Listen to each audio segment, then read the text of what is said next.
Assalamualaikum warahmatullahi wabarakatuh. Selamat petang saudara. Jabar dalam berita kembali hadir ke hadapan Anda Selasa 13 Oktober 2015. Ya, sejumlah berita penting telah kami siapkan. Di antaranya, 3 pejabat Alkes divonis 2 hingga 4 tahun penjara. Puluhan warga keracunan makanan.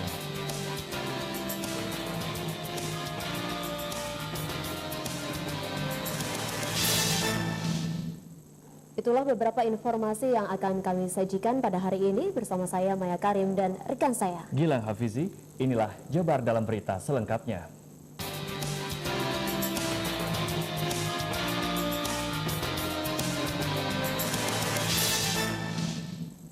Kita awali Jabar dalam berita dari Kota Bandung, saudara. Hakim Pengadilan Tipikor Bandung memvonis 3 pejabat di lingkungan Dinas Kesehatan Provinsi Jawa Barat antara 2,6 tahun hingga 4 tahun penjara. Vonis tersebut dijatuhkan Majelis Hakim pada sidang putusan yang digelar di Pengadilan Tipikor Bandung Senin sore.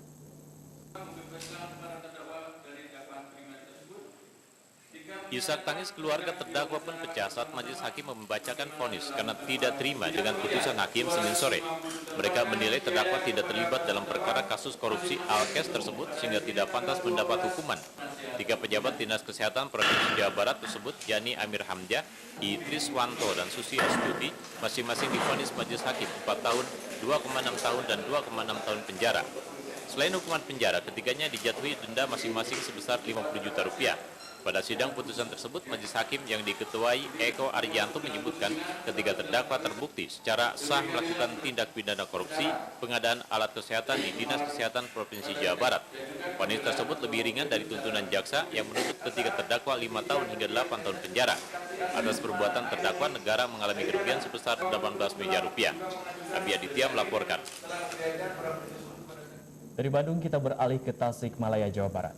Puluhan warga di Tasikmalaya, Jawa Barat terpaksa dirawat di Puskesmas Cineam akibat keracunan setelah mengkonsumsi nasi dus dari warga yang melakukan syukuran pernikahan. 2 orang terpaksa dirujuk ke rumah sakit karena kritis. Sedikitnya 20 warga Kampung Ciriri, Desa Cijulang, Kecamatan Cineam, Kabupaten Tasikmalaya dirawat di Puskesmas Cineam sejak tadi malam setelah mereka mengalami mual-mual, muntah, dan buang air besar. Para korban mengalami hal tersebut setelah makan masakan berupa nasi, kentang, telur rebus, ikan, dan mie pada Senin sore dari salah seorang warga yang melakukan syukuran pernikahan. Pas keracunan tuh gimana Pak awalnya tuh? Anak Bapak? Ada yang hajatan, kebetulan uaknya ikut masak di yang punya hajat. Dia bawa oleh-oleh ke rumah, dimakan sama anak-anak. Bapak sendiri makan nggak? Tidak.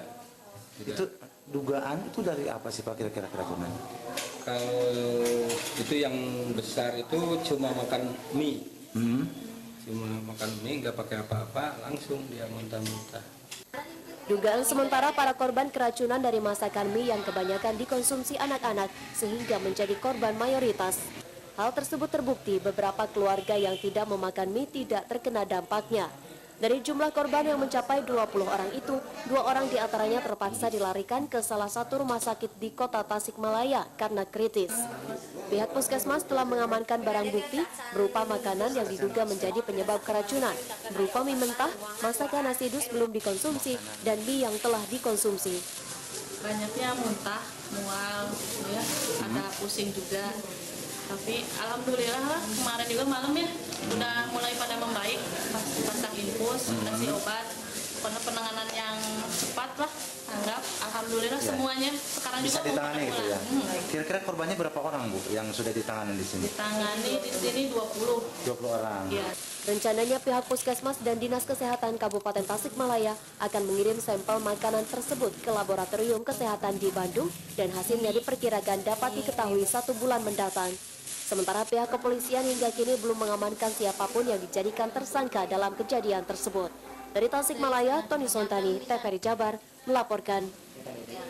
Akibat sembarangan membakar sampah, lebih dari 1 hektar kebun bambu di Purwakarta, Jawa Barat, Senin malam hangus terbakar. Beruntung tidak ada korban jiwa dalam musibah ini.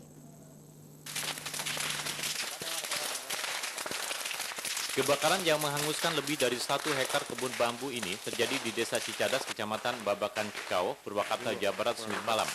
Kondisi semak belukar dan pohon bambu yang kering akibat kemarau membuat kobaran api dengan cepat merembet dan melalap pepohonan. Kebakaran terjadi diduga akibat ulah salah seorang warga yang sembarangan membakar sampah. Tanpa diduga api ternyata masih menyala dan terus membesar terkena hembusan angin. Warga yang panik berusaha memadamkan api dengan alat seadanya lantaran kondisi air yang sulit didapat. Warga juga menyayangkan petugas pemadam yang tak kunjung datang kendati telah meminta bantuan. Ini matiin sama warga-warga gitu. Pemadamnya belum datang. Pemadam belum datang, pemadamnya. Khawatir merembet ke rumah nggak? Ya khawatir ke rumah, kan ada angin yang besar gitu, anginnya. Ini mas sengaja bakar sampah Pak, ini Pak? Seekar lah, ya kurang lebih seekar Pak.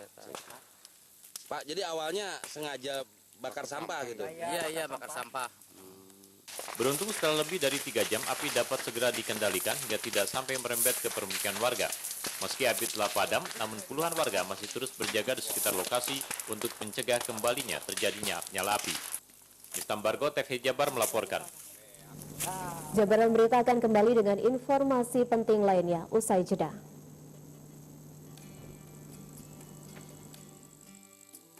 Mereka tidak tahu kalau masalah itu ada di lingkungan mereka sendiri.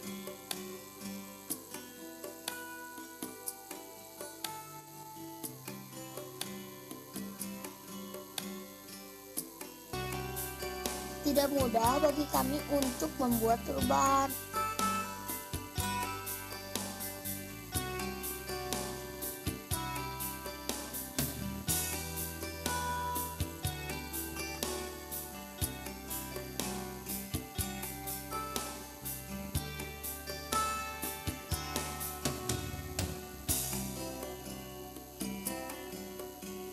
Langkah kecil kita bisa mewujudkan impian mereka, menyemai hijaunya kebun kota.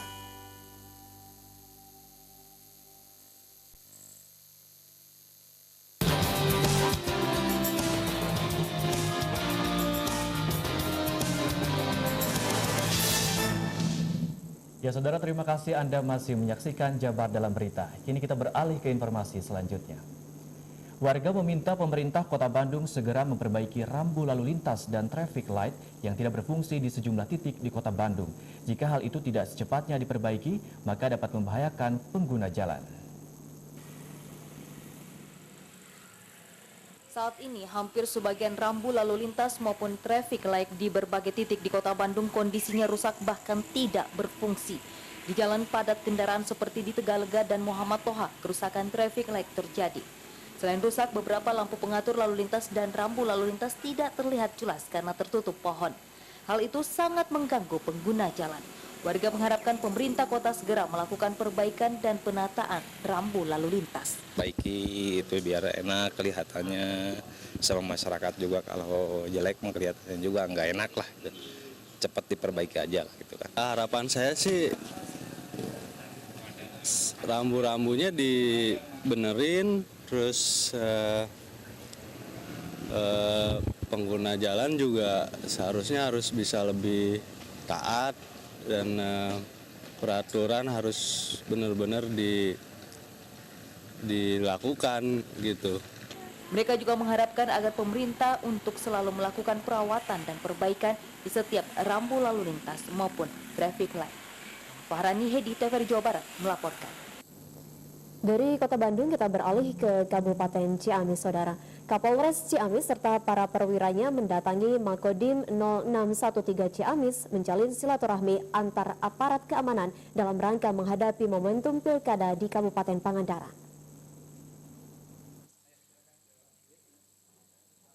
Sinergitas antar aparat keamanan masih terlihat tetap solid. Hal ini terlihat salah satunya dengan kunjungan Kapolres Ciamis serta para perwira Polres Ciamis ke Makodim 0613 Ciamis kemarin.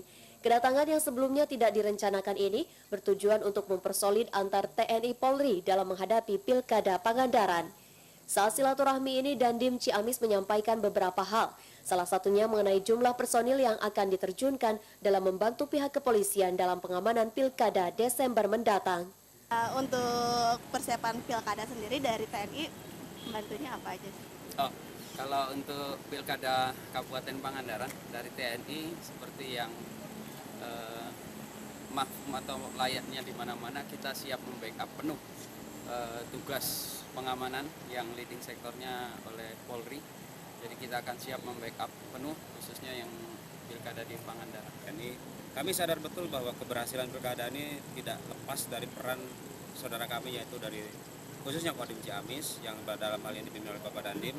Dan dalam pelaksanaan nanti insya Allah kita akan libatkan dalam pengamanan yang sifatnya backup bantuan, yaitu tadi seperti disampaikan, yaitu sepertiga kekuatan, betul. Karena kami 2/3 kekuatan, masih kekurangan personil dan di backup oleh rekan-rekan TNI, akan kita tempatkan di titik-titik yang memang menjadi objek vital, ya, sesuai dengan apa yang menjadi ketentuan bahwa diperlukan pengamanan di luar ring TPS. Nah, ini dibantu oleh rekan-rekan TNI. Dari aksi silaturahmi yang dilakukan pihak Polres Ciamis dan Kodim 0613 diharapkan dapat terjaga solidaritas dan sinergitas antara aparat keamanan dalam menjaga kondusivitas di Kabupaten Ciamis dan Pangandaran. Dengan demikian diharapkan pula Pilkada Kabupaten Pangandaran dapat berlangsung aman dan masyarakatnya pun dapat menyalurkan hak suaranya dengan baik dalam memilih pemimpinnya. Dari Kabupaten Ciamis, Yusi Luciana, TVRI Jawa Barat, melaporkan. Ya, Saudara, usul prakarsa DPRD terkait perubahan Perda Provinsi Jabar nomor 6 tahun 2014 tentang penyelenggaraan ketenagakerjaan di Jabar dibahas dalam rapat paripurna DPRD Jabar Selasa siang di gedung DPRD Jabar. Penyelenggaraan ketenagakerjaan di Jabar mendapat sorotan dari Komisi 5 DPRD Jabar yang menangani masalah ketenagakerjaan. Hal ini terlihat dari adanya usul prakarsa DPRD yang diprakarsai Komisi 5 DPRD Jabar terkait dengan perubahan Perda Provinsi Jabar nomor 6 tahun 2014 tentang penyelenggaraan ketenagakerjaan di Jawa Barat. Komisi 5 DPRD Jabar memandang berbagai aturan yang menyangkut ketenagakerjaan harus lebih komprehensif lagi, bukan hanya menyangkut masalah ketenagakerjaan saja, akan tetapi juga harus menyangkut hal-hal yang berkaitan dengan dunia usaha di Jabar. Rapat paripurna yang dipimpin Wakil Ketua DPRD Jabar Irfan Suryanegara pada Selasa siang ini juga diisi dengan agenda sidang berupa pandangan umum fraksi-fraksi terhadap 6 Raperda Provinsi Jabar. Di antaranya menyangkut masalah penyertaan modal daerah, pemberdayaan ormas, serta masalah wisata. Deden Kusnadi, Edi Sutarjo, TVRI Jabar melaporkan.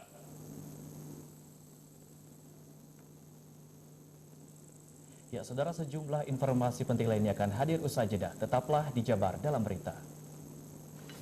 Beragam peristiwa terhangat dalam sepekan di Jawa Barat akan kami hadirkan. Selain itu kami juga akan menghadirkan perbincangan mengenai topik terkini dalam segmen Dialektika. Menemani akhir pekan Anda, kami hadir di Jabar dalam sepekan.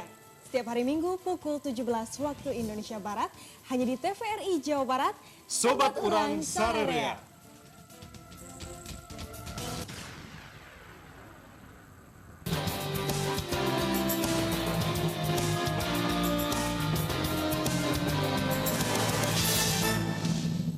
Anda menyaksikan Jabar dalam Berita yang disiarkan langsung dari kawasan Cibaduit, Bandung. Ya, Gilang, pada sore hari ini Cibaduit memang diguyur hujan. Betul ya, walaupun memang beberapa daerah lainnya yang ada di Jawa Barat belum dikenai hujan. Betul seperti sekali. Itu. Tapi yang ditakutkan dari adanya hujan ini, Saudara, adalah banjir yang melanda beberapa kawasan terutama di Kabupaten Bandung. Dan tertatanya sarana irigasi yang baik akan menjadi bagian penting dalam turut mengatasi permasalahan banjir setiap datang musim penghujan. Potensi ancaman banjir setiap memasuki musim penghujan di Jawa Barat bukan hanya mengancam kawasan permukiman warga saja yang berada di area banjir, akan tetapi juga kerap melanda area pertanian warga.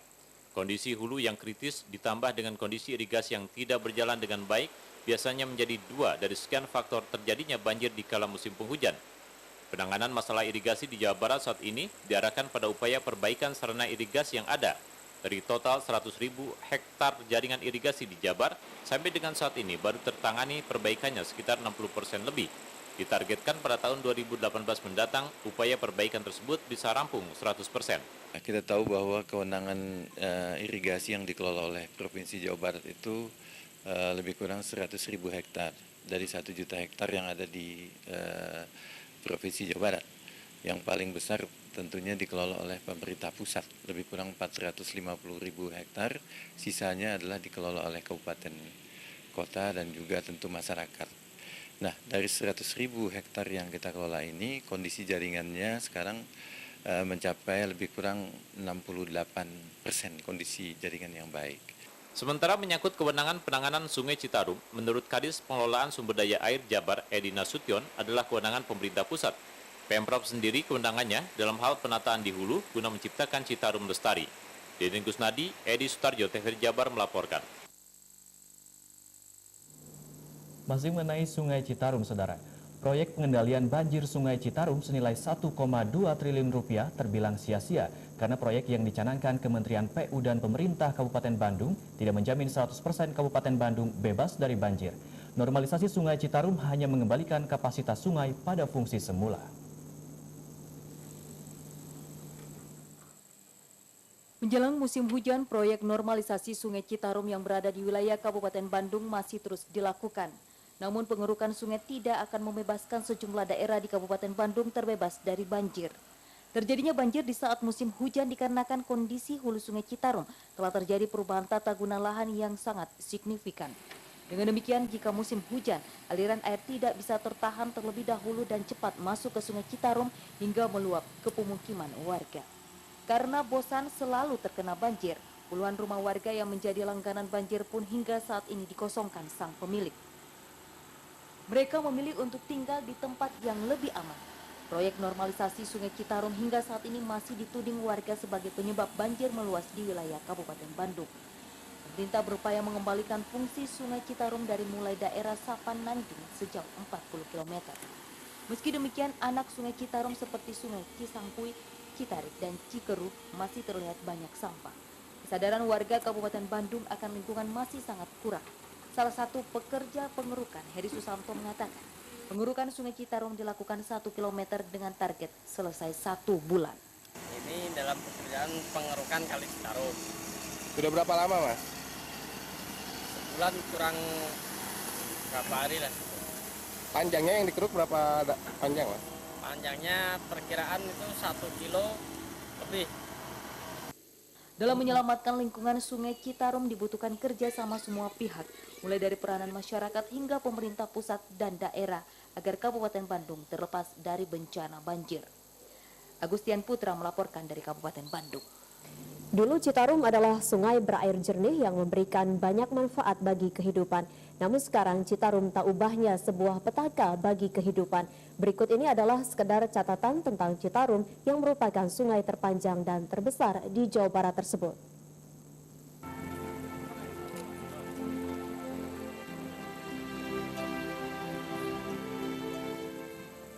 Wakil Gubernur Jawa Barat, Deddy Miswar, terlihat geleng-geleng kepala ketika meninjau Sungai Citarum di Balai Endah, Kabupaten Bandung, baru-baru ini. Yang membuatnya geleng-geleng kepala karena sungai dengan panjang kurang lebih 269 km dan terbentang dari hulu di Gunung Wayang, selatan kota Bandung, hingga muara di Laut Jawa Karawang tersebut, saat ini kondisinya begitu memprihatinkan. Airnya yang dulu jernih, sekarang hitam pekat akibat limbah B3 yang bercampur dengan tumpukan aneka sampah keluarga. Sungai yang dulu dalam pun kini terlihat dangkal akibat sedimentasi. Dahi Deddy pun berkerut karena seingatnya Pemprov tak henti menggelontorkan anggaran untuk normalisasi atau memperbaiki fungsi sungai agar julukan sungai terkotor yang melekat bisa hilang. Namun apa daya, Sungai Citarum sudah tidak seperti harapan banyak pihak lagi. Padahal, sejauh yang kita amati, untuk memperbaiki Sungai Citarum tersebut, anggaran triliunan rupiah sudah digelontorkan pemerintah. Rencana dan wacana besar pun berkali-kali disampaikan sejumlah pihak untuk kepentingan sungai tersebut. Karena kondisinya seperti itu, jangan heran jika kawasan yang dilewati Citarum, apalagi yang berada di sekitar daerah aliran sungainya, selalu mendapat ancaman. Ancaman itu antara lain ancaman banjir besar tiap musim hujan yang menyebabkan jatuhnya korban materi, bahkan nyawa. Ancaman kedua, tercemarnya Sungai Citarum oleh limbah cair industri tekstil, limbah industri peleburan besi, kertas, dan peternakan sapi. Yang memprihatinkan lagi, ternyata perusahaan yang menyalurkan limbahnya ke Citarum diduga banyak sekali karena tersebar di sejumlah wilayah administrasi Jawa Barat. meliputi Kabupaten Bandung, Kota Cimahi, Kabupaten Bandung Barat, Sumedang, Purwakarta, Kota Bekasi, hingga Karawang. Namun terlepas dari soal itu, kita berharap upaya untuk memperbaiki kondisi sungai tersebut tetap dilakukan pemerintah, termasuk menindak perusahaan yang dengan sengaja membuang limbah ke Citarum.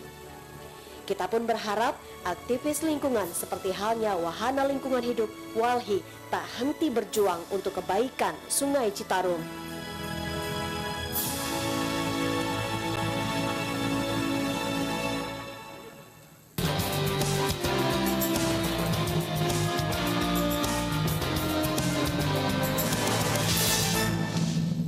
Ya saudara, informasi penting lainnya akan hadir usai jeda, tetaplah di Jabar Dalam Berita.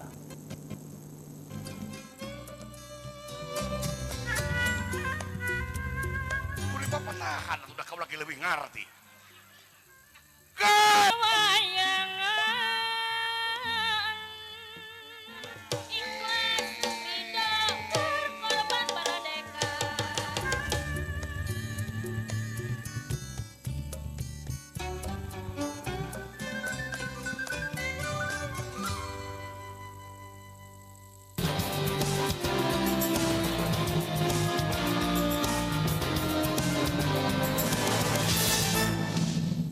Kembali di Jabar Dalam Berita yang disiarkan dari Senin hingga Sabtu mulai pukul 17 Indonesia waktu bagian Barat. Dan saudara, kita lanjutkan ke informasi lainnya. Pemirsa, berbagai bentuk pelayanan pertanahan kini terus ditingkatkan Kantor Pertanahan Kabupaten Bandung dalam upaya memberi kenyamanan, kemudahan, dan kecepatan bagi masyarakat di wilayahnya dalam pengurusan administrasi hak atas tanah miliknya. Bagaimana pelayanan pertanahan tersebut? Berikut kita ikuti laporan selengkapnya.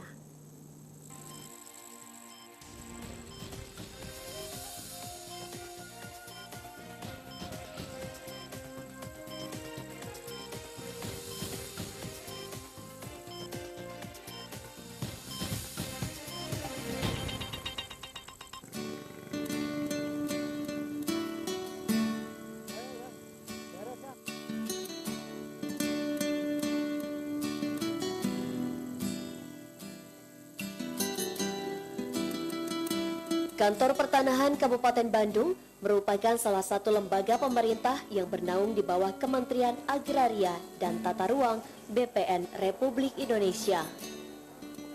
Kantor Pertanahan Kabupaten Bandung mempunyai tugas melaksanakan pelayanan di bidang pertanahan di wilayah Kabupaten Bandung guna mewujudkan tanah dan pertanahan yang mampu memberikan kesejahteraan dan keadilan masyarakatnya. Dalam memberikan pelayanan pertanahan, Kantor Pertanahan Kabupaten Bandung menyiapkan berbagai sarana dan fasilitas yang memadai untuk kenyamanan dan kemudahan bagi masyarakatnya. Loket pelayanan Kantor Pertanahan Kabupaten Bandung dapat digunakan masyarakatnya yang akan mengurus administrasi hak atas tanah miliknya. Loket pelayanan ini terdiri dari loket informasi dan pengaduan, pemeriksaan dan penerimaan berkas, pembayaran, serta loket penyerahan produk.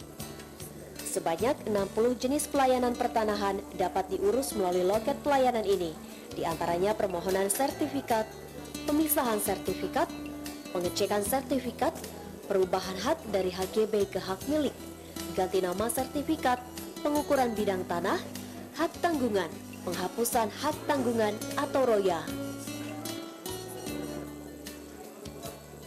Seluruh jenis dokumen pertanahan masyarakat, baik berupa surat hak atas tanah milik masyarakat, termasuk pemetaan atau pengukuran bidang tanah yang telah mendapatkan pelayanan Kantor Pertanahan Kabupaten Bandung, dijamin dan dikelola dengan baik.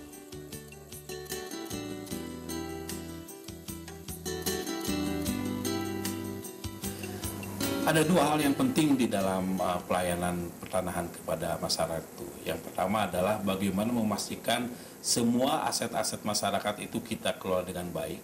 Kemudian yang kedua adalah bagaimana kita memastikan letak dari tanah-tanah tersebut. Artinya kita harus memastikan juga bahwa sistem pemetaan, sistem pengukuran di Kantor Pertanahan Kabupaten Bandung itu menjadi sangat baik. Ya, karena kita tidak boleh lagi ini ada sertifikat yang tumpang tindih, sertifikat yang double. Nah, ini kuncinya itu bagaimana kantor pertanahan atau kami di Jalan Bawah Kantor Kabupaten Bandung itu melakukan pengelolaan pertanahan di bidang pemetaan dengan sangat baik gitu. Seluruh dokumen pertanahan masyarakat yang memiliki peranan penting dalam pengurusan pertanahan masyarakat ditata dan disimpan dengan baik melalui ruang arsip Kantor Pertanahan Kabupaten Bandung yang dilengkapi dengan 4 lemari penyimpanan dokumen pertanahan Automatic Filing System. Lemari penyimpanan dokumen pertanahan Automatic Filing System ini merupakan yang pertama digunakan di Kantor Pertanahan Kabupaten Kota di seluruh Jawa Barat.